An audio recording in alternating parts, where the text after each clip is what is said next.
रूपेश रिमाल, एनलमान आशिष, त्यसै गरी सन्दीप, स्वर्णदीप बाँसकोटा, पंकज पराजुली, मणि, दीपक मणि, विनोद, त्यसै नै सन्तोष, प्रदीप राई, प्रवीण राई, सुमन, त्यसपछि सुमिन विश्व, सूर्य लिम्बू, त्यसरी नै मनिष खड्का, विशाल, त्यसरी नै प्रतिमान विक, सबिन विक, भएकोले दिनुभएको होला सायद, दुर्गा, त्यसपछि विकास, जीवन, त्यसरी नै नितेश, सुगन, नीला, लक्ष्मण, केशव, सूर्य, राम, अमन, त्यसै गरी देवी चोकबाट सुरज रिमाल, रमेश थापा, पूर्णबहादुर कार्की, विशन कार्की, होमबहादुर तामाङ, प्रज्वल बस्नेत, रवि दिमाल, समर राई, गजेन्द्र लिम्बू, सरोज राई, विमल, निर्मल थापा, जीवन थापा, सन्तोष, नेता साथीहरू,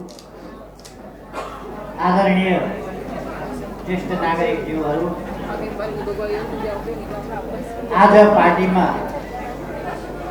आफ्नो घर फेरि फर्किने साथीहरू र नयाँ ढङ्गले नेकपा एमालेमा प्रवेश गर्ने साथीहरू र सम्पूर्ण कमरेडहरू,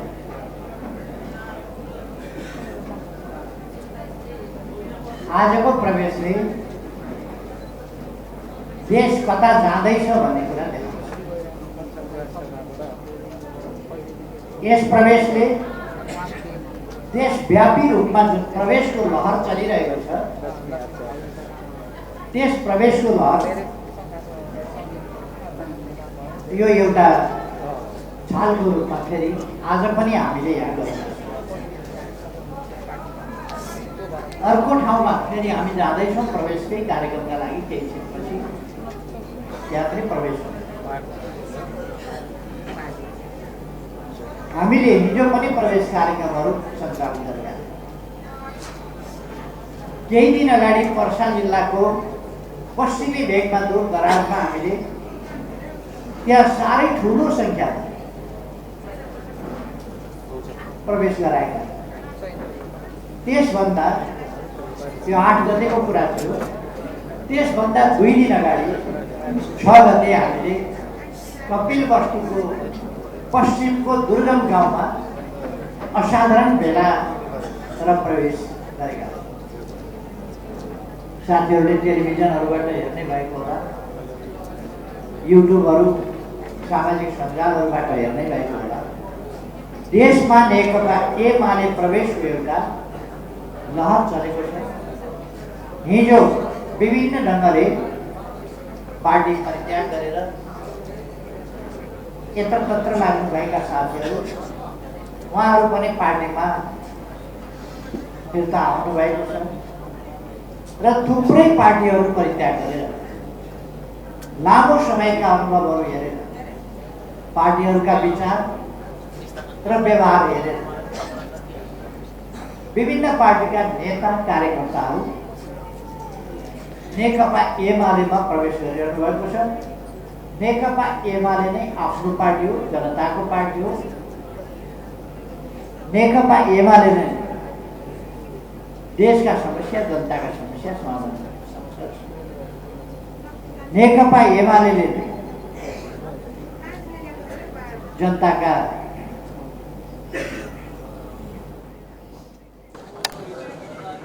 जनताका समस्याहरू बुझ्न, देशका समस्या बुझ्न, ती समस्याको वास्तविक अर्थमा समाधान गर्न सक्छ भन्ने देखेर बुझेर नै पार्टीमा फर्किने वा प्रवेश गर्ने क्रम बढिरहेको छ।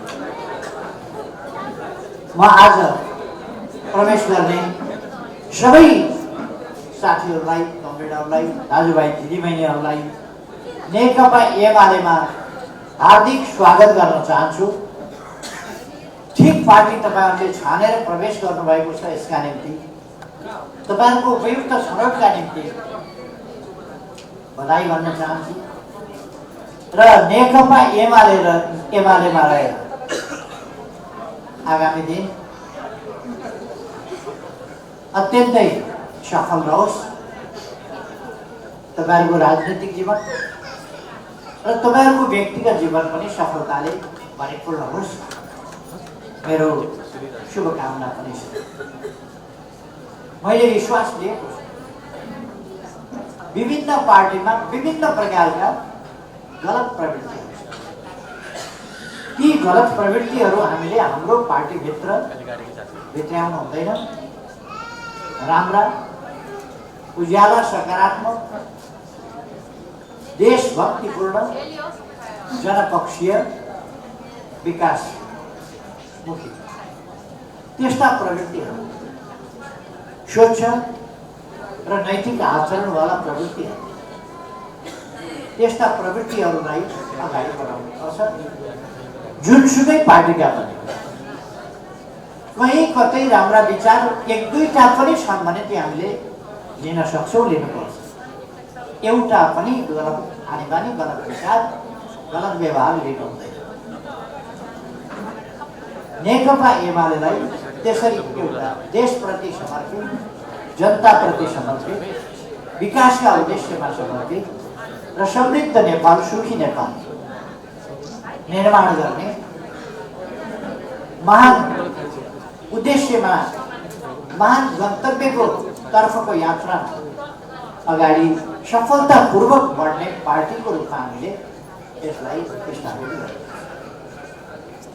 देशबाट गरिबी हटाउन सकिन्छ।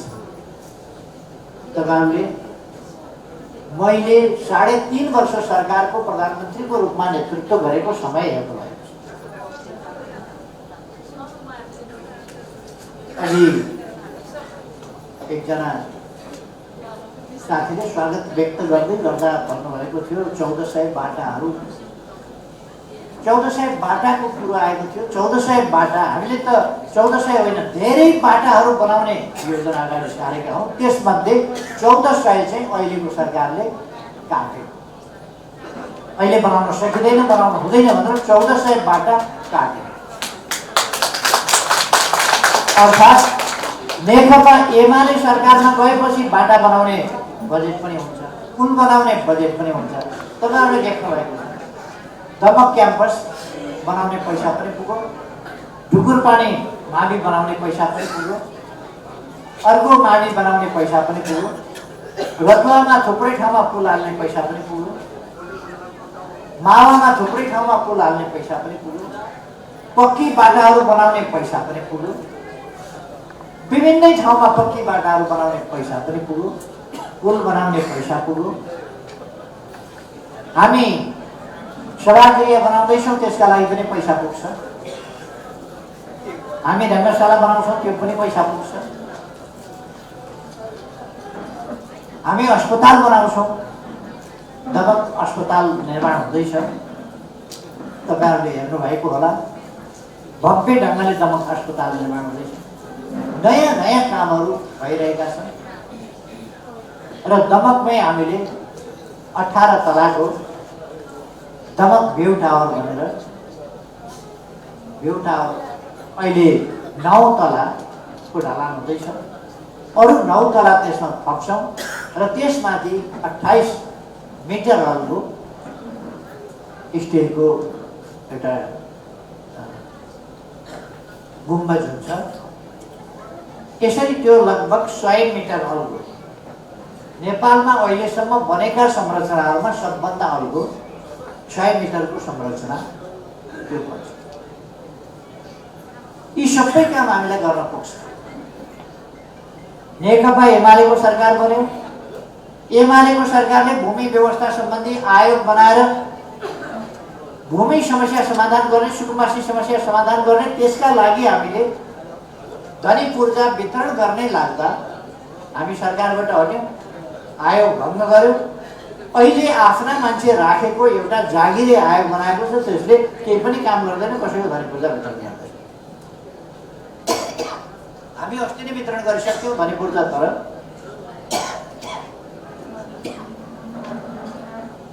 अहिलेको सरकारले धनीपूर्जा वितरण गर्ने छ।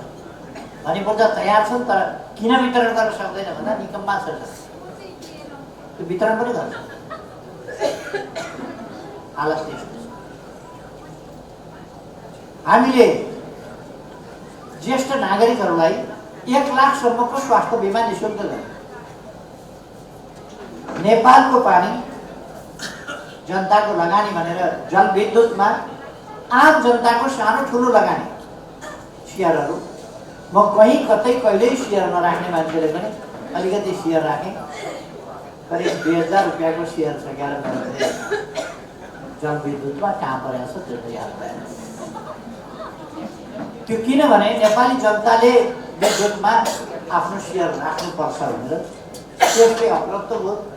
मान्छे एउटा उद्योगको म पनि सेयर होल्डर हो, म पनि एउटा उद्योगको लगानीकर्ता हो भन्ने भावना पनि आफूलाई एउटा उद्यमीको रूपमा पनि थाहा। त्यसकारण हामीले त्यो अभियान अलपत्र सडक बालबालिकाहरूलाई, अभिभावकविहीन बालबालिकाहरूलाई अभिभावकत्व सरकारले दिनुपर्छ र हामीले नारा दिएका छौँ। अघि उद्घोषक मित्रले पार्टी प्रवेशको सन्दर्भमा भन्नुभयो, अब दमकमा यस प्रदेश नम्बर 5 मा सुकुम्बासी नरहौँ र पछि उहाँले भन्नुभयो देशैभरि नरहौँ। हामी देशभरि नै गरिब रहन नदिने, गरिबलाई धनी बनाउने, घरबार विहीन, घर नभएको मान्छे कोही पनि हुन नदिने। त्यसै कारण हामी घर बनाउँदै वितरण गर्दै गरिरहेका छौँ। त्यो तपाईँहरूले देख्नु हामीलाई अलिकति अप्ठ्यारो के हो भने यो 3.5 वर्षमा हामीले भूकम्पबाट लडेका घरहरू 7 लाख घरहरू निर्माण गरेर घरविहीनहरू जो घरविहीन भएका थिए भूकम्पले घर भत्काइदिएर तिनीहरूका 7 लाख घरहरू बनाएर हामीले उनीहरूलाई सुत्यौँ। 7 लाख भनेको थोरै हो, 1000 2000 होइन, 700,000 घर बनाएर हामीले वितरण गर्यौँ घर नभएका। यसबीचमा हामीले क्याम्पसहरू, अस्पतालहरू जो भत्किएका थिए तिनको पुनर्निर्माण गर्यौँ, नभत्किएकाहरू नयाँ निर्माण गरिरहेका छौँ। मैले भन्ने गरेको छु के गर्यो त्यो एमालेको सरकारले केही पनि गरेन भनेर कराउने, खास गरी सबभन्दा बढी चर्को केही गरेन भनेर चढाउने 2-4 जना छन् कराउने। तिनीहरू बिहानदेखि बेलुकैसम्म रातिसम्म पनि 5 धानका रुपी जस्तै गराउँछ। एमालेको सरकारले केही गरेन भनेर कराउँछ तिनीहरूमा। मैले त्यति नाम लिइरहनु पर्ने त होइन, तर पनि माधव नेपाल एउटा ट्याङ गराउने हो। केही गरेन तिनका आँखा के भएका छन्, फेरि चस्मा पनि लाउँछन्, तर काम भएको यत्रो बिघ्न काम भएको देख्दै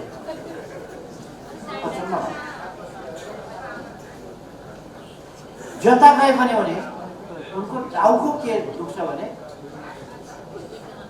उनी आँखा चिम्लिन खोज्छ। बाटो हेरौँ, नयाँ बाटो बनाएको छ, चिल्लो बाटो बनाएको छ, चौडा बाटो बनाएको छ। पुल हेरौँ, हिजो मैले त्यहाँ भ्यू टावर भएका ठाउँमा बोल्दाखेरि भनेको थिएँ यस क्षेत्रमा पहिलोपल्ट म आएर सभा गर्दा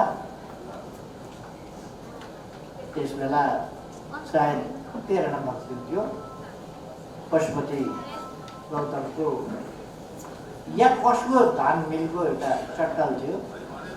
त्यस चट्टलमा हामीले पेट्रोमेक्स बालेर सभा गरेका थियौँ। बेलुका राति पहिलो सभा हामीले त्यही मिटिङ गरेका थियौँ। पेट्रोमेक्स बाले मैन्टोल भन्छ, मैन्टोल बाले। दमकमा बिजुली थिएन, राजमार्ग बाहेक कहीँ पनि पक्की बाटो थिएन। अहिले कुना काप्चाका गल्लीका बाटाहरू पनि लगभग पक्की भएका छन्, केही बाँकी छन् भने ती पनि पक्की हुने सिलसिलामा छन्। हामीले कहीँ शिलान्यास गरेका छौँ, कहीँ निर्माणाधीन छन्, बनिराखेका छन्। तपाईँहरूले देख्नुभएको छ, जता हेर्नुहोस् के गर्यो एमाले भन्दा उभिएकै ठाउँबाट तपाईँले देखाउन सक्नुहुन्छ एमालेको समयमा यो काम हो, त्यो काम हो, त्यो काम हो। कतिपय कुरा हामीले जुन जागरण ल्यायौँ त्यो जागरणले आफै गर्यो, हामीले गर्नु पनि पर्यो। कोशीमा स्टिमर चल्छ अहिले, गण्डकीमा स्टिमर चल्छ अहिले। युवा उत्साही युवाहरूले आफै बनाएका छन् स्टिमरहरू, आफैले खर्च गरेर बनाएका छन्। पहिले पनि त ठुलो छँदै थियो अरे। संसारमा जहाज चलेको त हजारौँ वर्ष हो, समुद्रमा जहाज चलेको हजारौँ वर्ष हो, पानीमा जहाज चलेको, खोलाहरूमा जहाज चलेको हजारौँ वर्ष हो। नेपालमा किन चल्दैन थियो भने त्यो जागरणै थिएन। हामीले समुद्रमा पनि हामी जहाज चलाउन सक्छौँ, नेपालको झन्डा हालेको जहाज भनेर हामीले अभियान चलाएपछि, समुद्रसम्म जाने बाटो खोलेपछि, समुद्रमा जहाज चलाउन पाउने भएपछि, समुद्रका निम्ति बन्दरगाह प्राप्त गरेपछि र भारतबाट मात्रै होइन, पहिलोपल्ट सरकारमा जाँदा हामीले चीनतिरबाट पनि बन्दरगाह प्राप्त गऱ्यौँ। समुद्र छेउको बन्दरगाह जहाँबाट हामी समुद्रमा भाडामा होस् कि आफ्नो किनेर होस् जहाज चलाउन सक्छौँ। पानी जहाज देशका लागि पानी जहाज चलाउनु व्यवस्थापन गर्न अलिकति गाह्रो मात्रै हो। हाम्रा मान्छेहरूलाई तालिम दिनुपर्छ, तर गाह्रो कुरा होइन। त्यसको पनि हामी बन्दोबस्त गर्दै थियौँ। हामी सरकारले हामीले अन्तरिक्ष पनि हाम्रो हो भन्यो। हामीले सेटेलाइट पठाउन लाग्यो, एउटा न्यानो भन्ने सानो सेटेलाइट हामीले पठायौँ भने ठुलो सेटेलाइट पठाउने हामीसँग बाटो पनि थिएन। अब हामीले बाटो लिएका छौँ अन्तर्राष्ट्रियमा, आकाशमा। अब हाम्रो पनि आकाश हो भन्ने पहिले त हामीले दाबी नै गरेका रहेनछौँ। हाम्रो दाबी नै थिएन, त्यसकारण आकाश हाम्रो थिएन।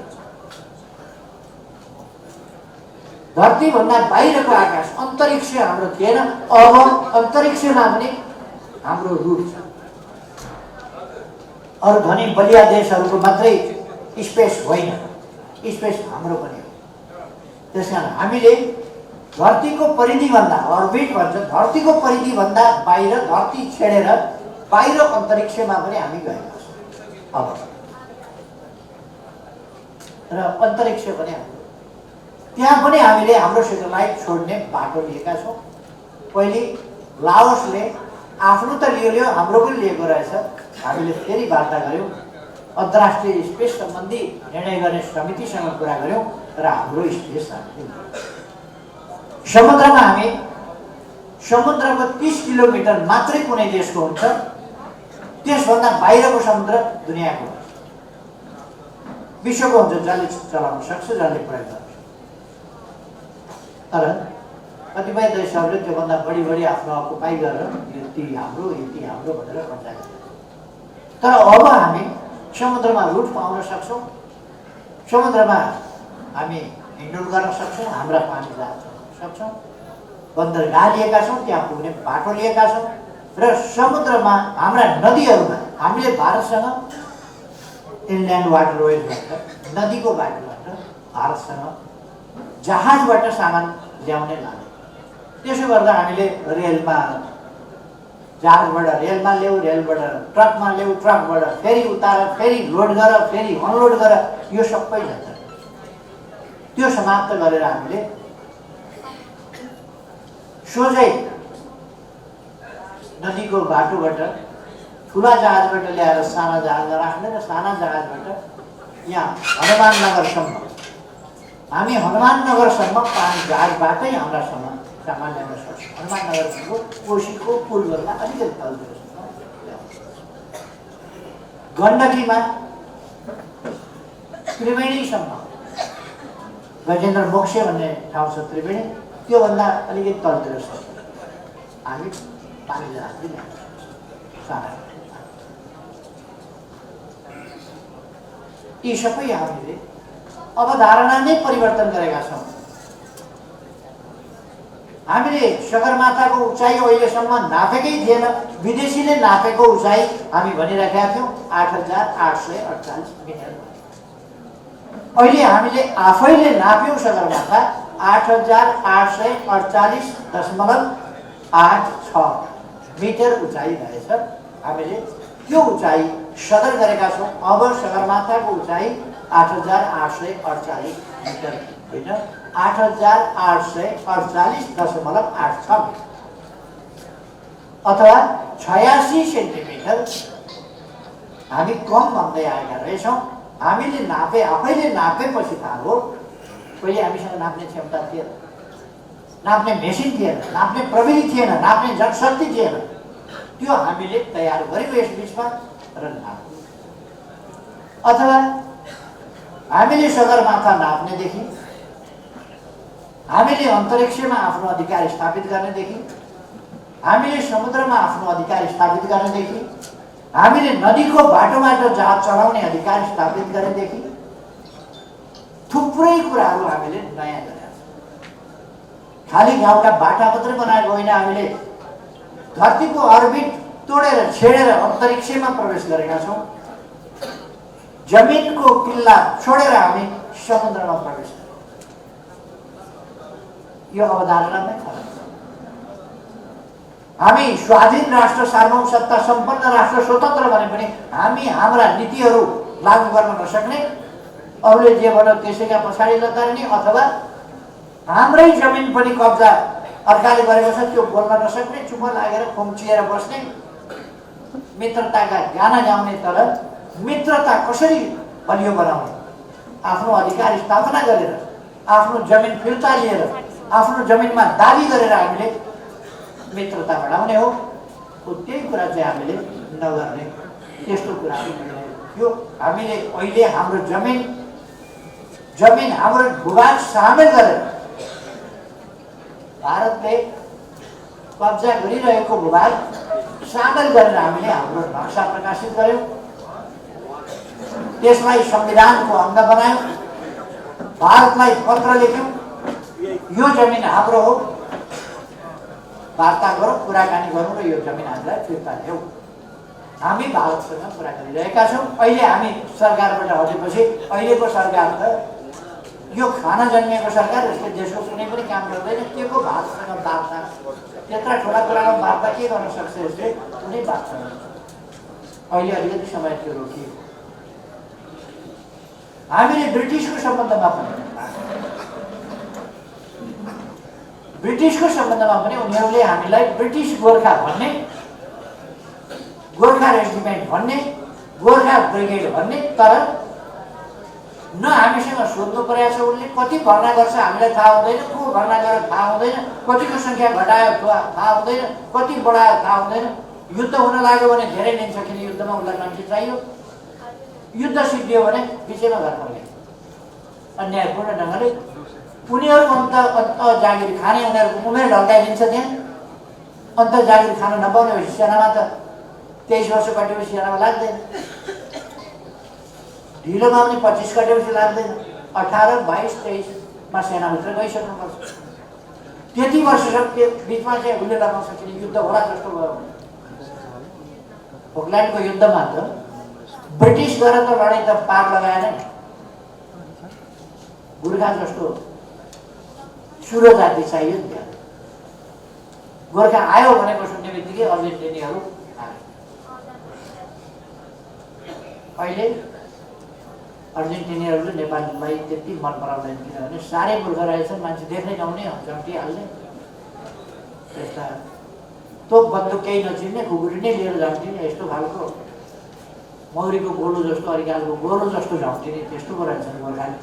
लडाइँ चाहिँ नसकिने रहेछ दुनियाँमा। हो त्यति बेला चाहिँ ब्रिटिसलाई हामी चाहिन्छ, हाम्रा मान्छे भर्ती गर्नुपर्छ, थुप्रो मान्छे भर्ती गर्नुपर्छ। जब लडाइँ सिद्धिन्छ तब गोर्खा गर्छ। मैले 2 वर्ष अगाडि ब्रिटेनको भ्रमणमा जाँदाखेरि मैले भने, गोर्खा यदि तपाईँहरू भर्ती गर्ने हो, गोर्खा ब्रिगेड चाहिने हो, गोर्खा रेजिमेन्ट चाहिने हो भने नेपाल सरकारसँग सम्झौता गर्नुपर्छ। 1947मा ब्रिटेन र भारतले गरेको सम्झौताको पत्रमा तेस्रो पक्ष नेपाल हो भनेर राणा प्रधानमन्त्री कहाँ पठाइदिएर यो कागजमा सही गरेर पठाउनु भनेका भरमा हाम्रा देशका प्रधानमन्त्रीले सही गरेको कुरा आज आएर सामना छैन। त्यसकारण तपाईँहरूले अब हामीसँग द्विपक्षीय सम्झौता गर्नुपर्छ र तपाईँहरूले हाम्रा गोर्खाजको अधिकार के अधिकार छ उनीहरूको त्यो पहिले सरकारसँग सम्झौता गर्नुपर्छ। हामी साधारण लेबर काममा पठाउँदा अनेक देशहरूसँग श्रम सम्झौता गरेर पठाउँछौँ भने यहाँ हामीले सम्झौता नगरिकन हाम्रा मान्छे हिँड्न पाउँछ। त्यस कारण मैले ती कुराहरू गरेपछि उनीहरू अब वार्ता गर्न तयार हुने स्थितितर्फ लाग्यो।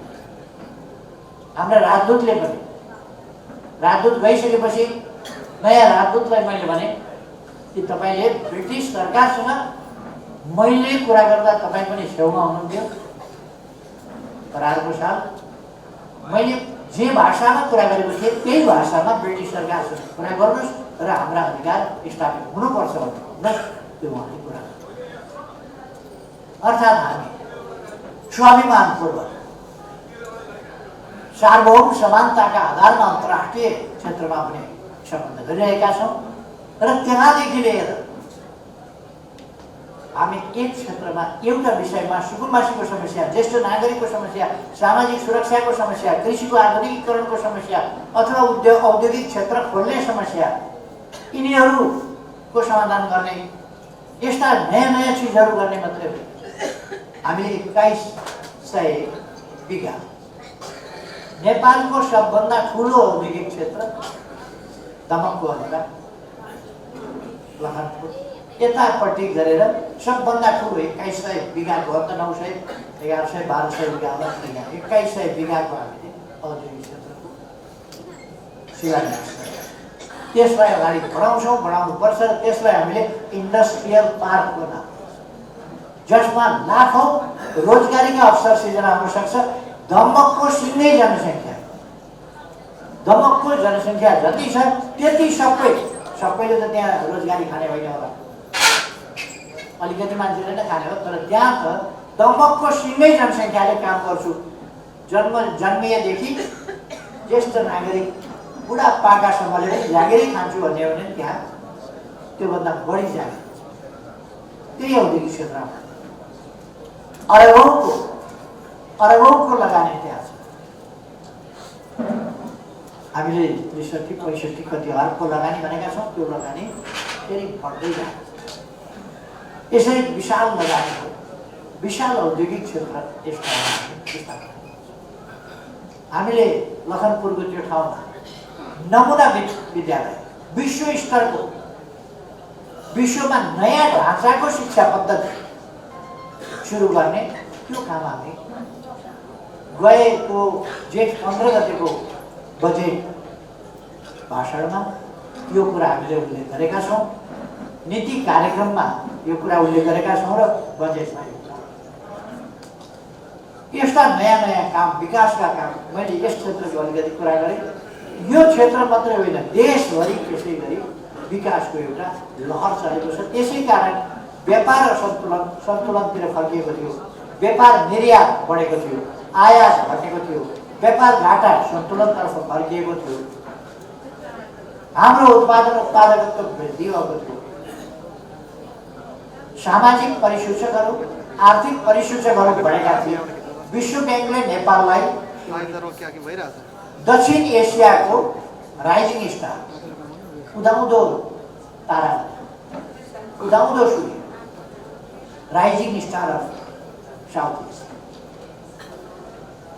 यो 10वटा तीव्र ढङ्गले विकास गरिरहेको हाम्रो देश पछाडि छ, तर विकासको गति हामीले कुन रफ्तारमा रहेका थियौँ भने तीव्र विकास गरिरहेका विश्वका 10वटा देशमध्ये नेपाल तीव्र विकास गरिरहेका। अमेरिका विकास गरिसकेका छ, उसको तीव्र विकास छैन, विकासमा खरा, तर नेपाल तीव्र विकास गरिरहेका 10वटा देशमध्ये एउटा देश हो।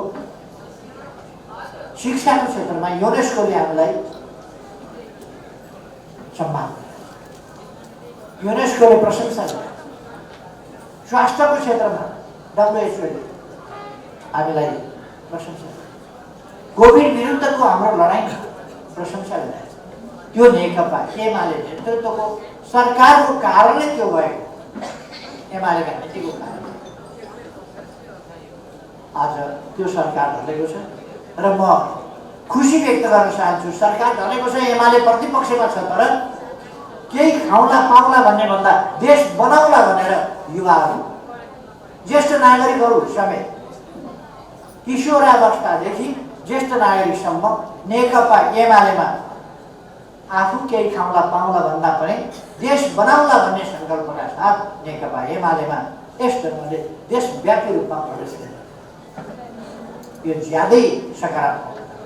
सरकारमा छैन अहिले एमाले, तर एमालेमा मान्छे सरकारमा भएका पार्टी छोडेर एमालेमा प्रवेश गरे।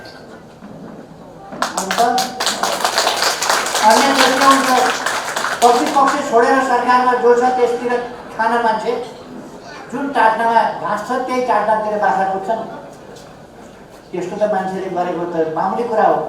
तर यहाँ जुन पार्टी प्रतिपक्षमा छ त्यो प्रतिपक्षमा चाहिँ अबको चुनावको तयारी स्वरूप, अब आउने सरकारको तयारी स्वरूप दाजुभाइ दिदीबहिनीहरू, खास गरी हाम्रा युवाहरू नेकपा एमालेमा प्रवेश गरे। म हाम्रा युवाहरूलाई धेरै धन्यवाद भन्न चाहन्छु, बधाई भन्न चाहन्छु। युवाहरूमा आएको जागरण उत्साह असाधारण छ, त्यसलाई म स्वागत गर्छु।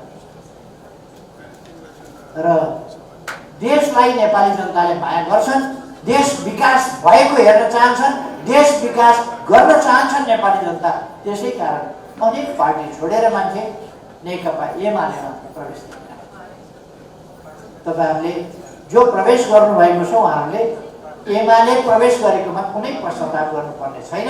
ठिक गरेछु भन्ने तपाईहरुलाई गर्व अनुभव हुनेछ। भोलि पनि बहुतै राम्रो काम गरेछु भनेर तपाईहरुले भन्न पाउनुहुनेछ। मेरो एउटा प्रश्न छ। त्यसकारण माननीय उपप्रधानमन्त्रीलाई अहिले पछि गरौँ। अनि अब यसरी ठिक छ अहिले म यसरी साथीहरू, खास गरेर युवाहरू र महिलाहरूमा असाधारण जागरण आएको छ। महिला दिदीबहिनीहरू साधारण ढङ्गले जागरुक हुनुभएको छ। जब युवा र महिलामा जागरण आउँछ र उनीहरू देश बनाउने सङ्कल्पका साथ अगाडि बढ्छन्, तब कसैले पनि त्यस भेललाई, त्यस सङ्कल्पलाई रोक्न सक्दैन। र म तपाईँहरूलाई धेरै धेरै स्वागत भन्न चाहन्छु, धन्यवाद भन्न चाहन्छु। हाम्रो अर्को ठाउँमा धेरै ढिलो भइसकेको छ, उहिलेदेखि साथीहरू फर्केर बस्नुभएको छ। त्यसकारण अब मैले यहाँ धेरै समय लिनुहुन्न। बाबुले केही प्रश्न गर्न खोज्नुहुन्छ? नेपाल अन्धकारमा थियो होला, अन्धकारमा अहिले पनि छ। नेपालको होइन न्यायालय जुन हुन्छ नि अन्धो छ। एकादेशमा होइन, नेपालमा एउटा राजा थिए, उसको स्वर्गवास भयो, पुरा फ्यामिली सहित कसले मार्यो? गोप्य षड्यन्त्र भएको हुनाले समय लाग्छ पत्ता लाग्नको लागि। षड्यन्त्रहरू गोप्य नै हुन्छ। त्यो गोप्य षड्यन्त्र समयमा मात्रै पत्ता लाग्न सक्छ। त्यसमा धेरै हतार पनि गर्नु हुँदैन र तत्काल पत्ता लागेन भने हामी असफल भयौँ भन्ने पनि ठान्नु हुँदैन कि त्यो षड्यन्त्रहरू गोप्य रूपमा गरेको कुरा कहिले पत्ता लाग्न समय लाग्छ। त्यो हामी पर्खिरहेका छौँ। र मुख्य कुरा चाहिँ हामीले त्यो पत्ता लागेन भनेर धेरै चिन्ता गर्ने भन्दा अहिलेका देशले भोगिरहेका समस्याहरूबाट जनतालाई मुक्ति दिनु, जनतालाई विकासको मार्गमा अगाडि बढाउनु, त्यो चाहिँ अब सबै साथीहरूलाई फेरि एकपल्ट म धेरै धेरै स्वागत गर्दै धन्यवाद भन्न चाहन्छु।